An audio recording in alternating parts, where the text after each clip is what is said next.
Saudara Mensesnek Prasetyo Hadi menyampaikan jika pemerintah masih mencari jalan keluar untuk membayar utang proyek kereta cepat Indonesia-Cina (KCIC) atau WUS. Usai mengikuti ratas di Kertanegara bersama Presiden dan Wakil Presiden, Mensesnek menyampaikan jika tidak ada pembahasan mengenai WUS dalam rapat terbatas tersebut. Meski demikian, Mensesnek menyampaikan jika saat ini pemerintah masih mencari skema untuk membayar utang proyek KCIC tanpa menggunakan APBN.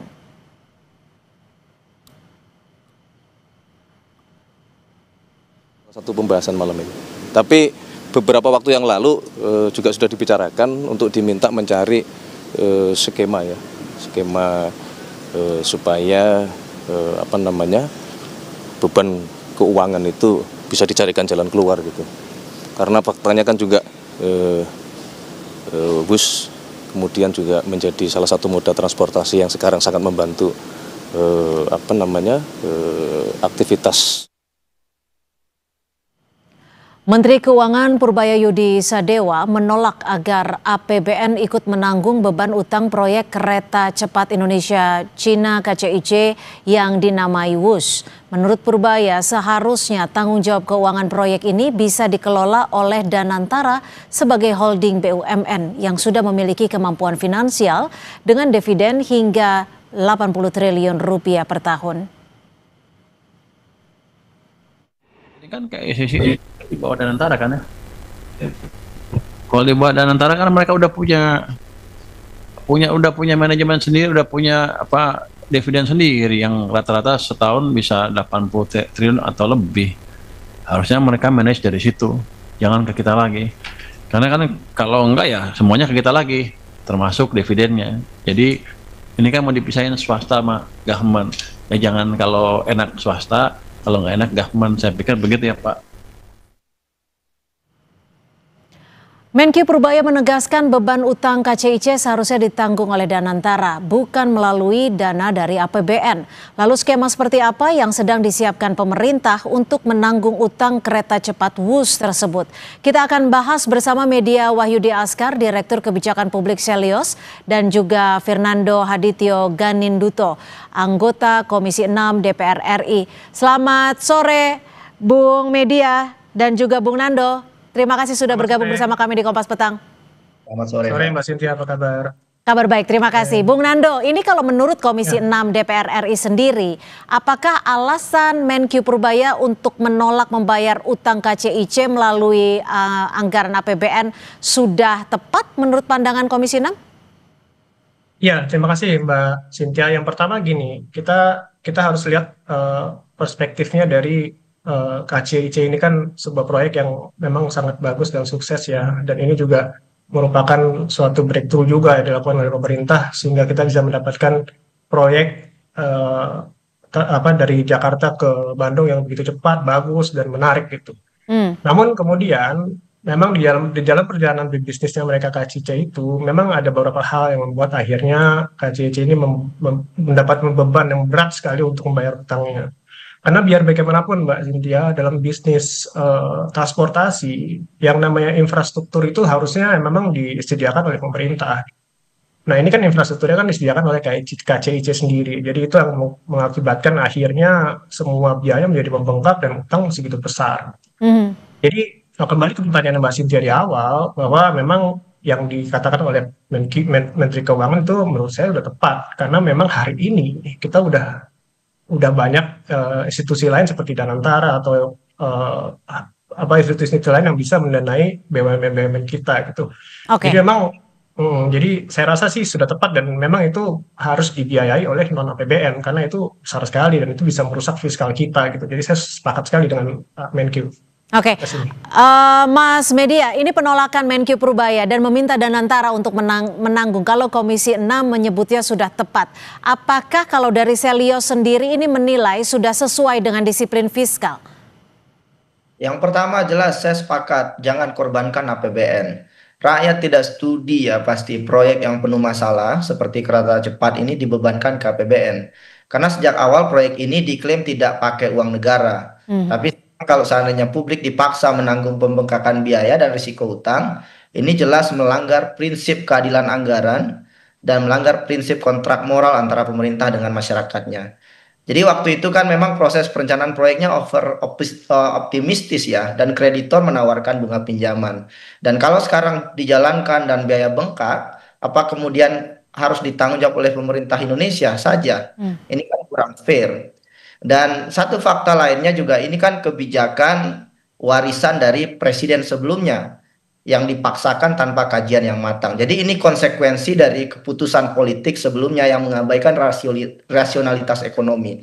Dan menurut saya kalau proyeknya bermasalah, yang kemudian justru bertanggung jawab adalah masyarakat yang diminta membayar kembali melalui APBN, melalui pajak, melalui kenaikan utang negara, jelas ini tidak adil secara fiskal. Karena keputusan elit akhirnya harus rakyat yang menanggung resikonya. Dan kalau kita lihat hari ini ya, KAI yang jadi pemegang saham mayoritas itu menerima tanggungan kerugian masif sekali, 950 miliar per Juni 2025. Dan penumpangnya juga nggak naik-naik, hanya 21% ya, sekitar 20% dari target. Dan kalau ini terjadi terus, KAI yang kemudian menanggung beban, dan yang berkorban lagi-lagi adalah penumpang KAI dan kita semua ya, masyarakat menengah bawah. Oke, Mas Media, jadi apakah Anda ingin mengatakan bahwa proyek KCIC ini masih termasuk proyek yang hingga saat ini bisa dikatakan untuk skema keuangan pembayarannya masih terbilang tidak sehat? Sangat tidak sehat, sangat tidak sehat. Dan kalau ini makin parah ya, dan tidak diatasi segera, yang pasti yang paling rugi adalah KAI. Karena KAI itu bukan hanya WUS. KAI itu juga penyedia KRL, operator kereta ekonomi jarak jauh, penyambung logistik nasional, termasuk juga penyokong mobilitas rakyat di daerah ya. Dan saya kira kalau ini tidak diantisipasi, pasti tarif kereta ekonomi dan KRL pasti bisa naik. Layanan kereta di daerah bisa mati. Jadi menurut saya ini harus segera diatasi, Mbak. Oke, Mas Nando, lalu kalau dari DPR sendiri sejauh mana sih Komisi 6 itu bisa ataupun sudah mengetahui soal skema pembayaran utang KCIC ini? Kan kalau Mensesnek bilang skemanya sedang dicari yang paling tepat untuk pembayarannya.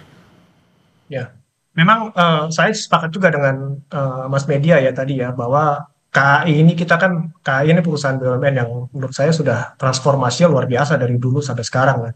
Jadi menurut saya kehadiran KCIC ini, kita lupakanlah apa yang terjadi di masa lalu, tapi kita harus fokus, pemerintah harus hadir dalam permasalahan KCIC ini untuk membenahi gimana caranya kita harus membenahi permasalahan ini gitu. Nah, terkait dengan mekanismenya itu sudah direncanakan oleh pemerintah, yang memang belum final, tapi itu sudah menjadi perhatian dari pemerintah untuk mendanai ini, yang pasti bukan non APBN ya. Tapi kan pembayaran utang harus terus dibayar ya, apalagi ada bunga yang kalau tidak salah sekitar bunganya itu 2 triliun per tahun ya.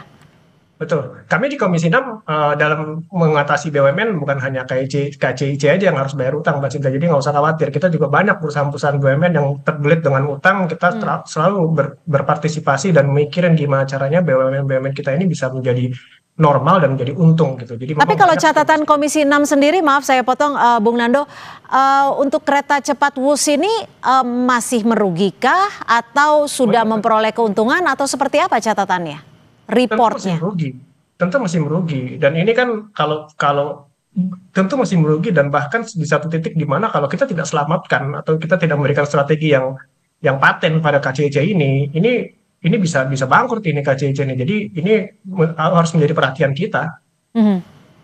Kalau misalkan seperti yang disampaikan oleh Menkyu Purbaya akan diminta untuk ditanggung oleh Danantara, bagaimana nanti skemanya? Apakah Danantara bisa melakukan ini, karena kita tahu juga Danantara kan juga baru dibentuknya? Ya, kalau bisa udah pasti saya pastikan pasti bisa, Mbak Cynthia, karena gini, kami kan di Komisi 6 ini kan mitra dengan Danantara ya. Kita juga selalu berkomunikasi dengan pengurus-pengurus Danantara, orang-orang Danantara itu. Ini mereka orang-orang hebat semua, Mbak Cynthia. Jadi saya yakin skema-skema, strategi-strategi yang akan mereka lakukan itu pasti akan memberikan terbaik kepada masyarakat Indonesia gitu. Jadi nggak usah khawatir, mereka punya skill sendiri. Artinya Anda sudah mendapatkan bisikan atau informasi bahwa Danantara setuju dengan pernyataan Menkyu Purbaya untuk menanggung utang KCIC? kalau hal itu karena gini, karena yang dikomunikasikan Danantara dengan kita itu kan RKP yang udah dilakukan di 2025 kemarin ya. Mereka akan melakukan 1 tahun ke depan nih ada 28 sektor gitu. Jadi dan memang strategi apa yang akan dilakukan itu ya mau ditanyakan ke Danantara ya, tapi yang pasti kami di Komisi 6 sebagai wakil rakyat, kami sudah memberikan instruksi atau memberikan saran kepada Danantara untuk salah satu yang proyek yang kita harus khawatirkan adalah KCIC ini, untuk gimana caranya pemerintah harus hadir untuk menyelamatkan proyek ini. Karena harapan kita, harapan masyarakat, harapan dapil saya itu kan KCIC itu berlanjut Mbak bahkan sampai sampai ujung Jawa gitu. Jadi kalau dari Jakarta sampai Bandung aja bermasalah seperti ini, gimana kita bicara sampai ujung Jawa gitu. Jadi pemerintah harus hadir untuk menyelesaikan masalah ini gitu. Oke. Bung Media, pernyataan Menkyu ini bisa mempengaruhi kepercayaan investor tidak? Oh, enggak juga saya kira. Saya kira analisis Pak Menkyu juga masuk akal ya, bahwa yang berbuat yang bertanggung jawab. Jangan kemudian ketika ada masalah kemudian dilempar lagi ke APBN yang menanggung kemudian rakyat. Yang berbuat sekarang kan BUMN dan keputusan politik saat itu. Ini yang kemudian harus ditelusuri. Yang kedua, menurut saya membebani ke Danantara ini juga problematik. Karena lagi-lagi Danantara kan sebagian besar itu juga aset dan investasinya jadi dari eksekutif, dari pemerintah. Jadi menurut saya kita juga harus lebih kreatif untuk melakukan renegosiasi kembali hutang ini dengan Cina. Jangan sampai kemudian membebani APBN. Jadi masih ada ruang untuk melakukan renegosiasi bunga dan tenor utang misalkan. Pernah dilakukan oleh Malaysia pada saat menegosiasi ulang dari proyek dengan Cina gitu ya. Sehingga kita bisa menurunkan tekanan pembayaran secara drastis. Tapi lagi-lagi kan renegosiasi ini perlu diplomasi dan kemudian kekuatan tawar diplomatik yang kuat ya. Dan itu menurut saya harus dipikirkan dengan matang ke depan oleh pemerintah.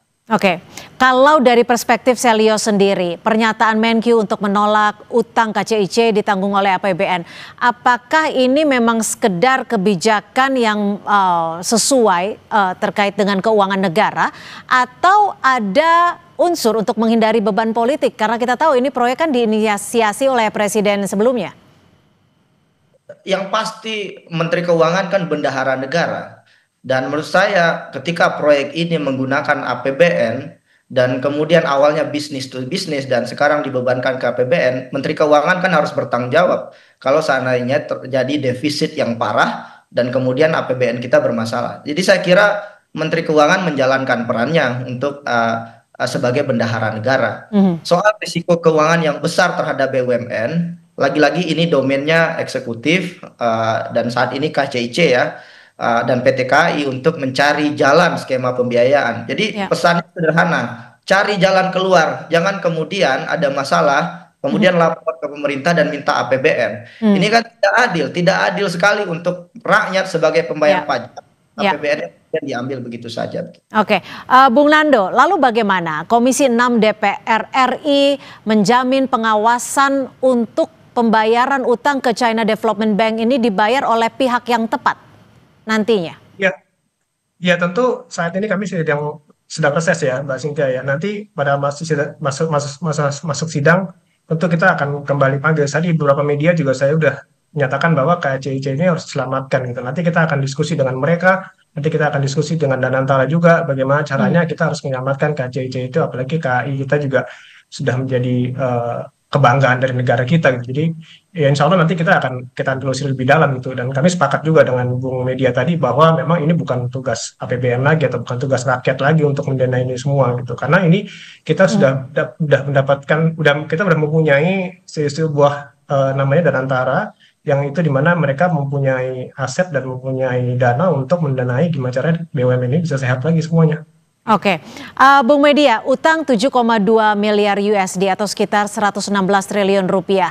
Beban bunga tahunannya 120,9 juta USD atau sekitar 2 triliun. Ini kalau tidak salah catatannya ya, dikoreksi kalau saya salah.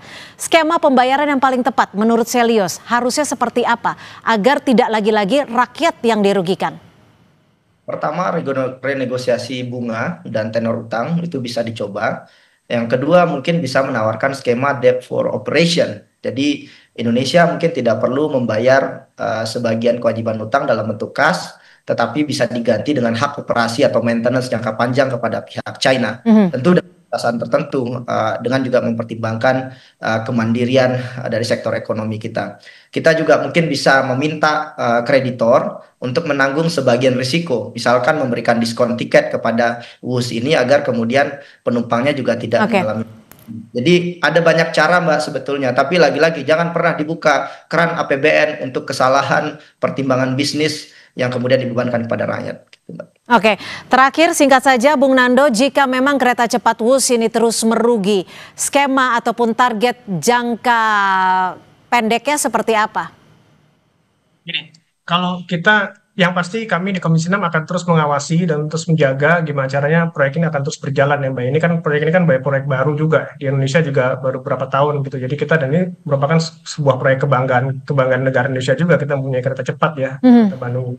Dan kita harus gimana caranya kita harus mempertahankan ini. Jadi skema apapun yang akan kita lakukan gitu pasti kita akan awasi pemerintah kita akan awasi pemerintah untuk gimana caranya KCIC itu akan terus berjalan gitu. Baik, terima kasih Bung Fernando Hadityo Ganinduto, anggota Komisi 6 DPR RI, dan juga Bung Media Wahyudi Askar, Direktur Kebijakan Publik Selius, sudah berbagi perspektif di Kompas Petang. Selamat sore. Sore.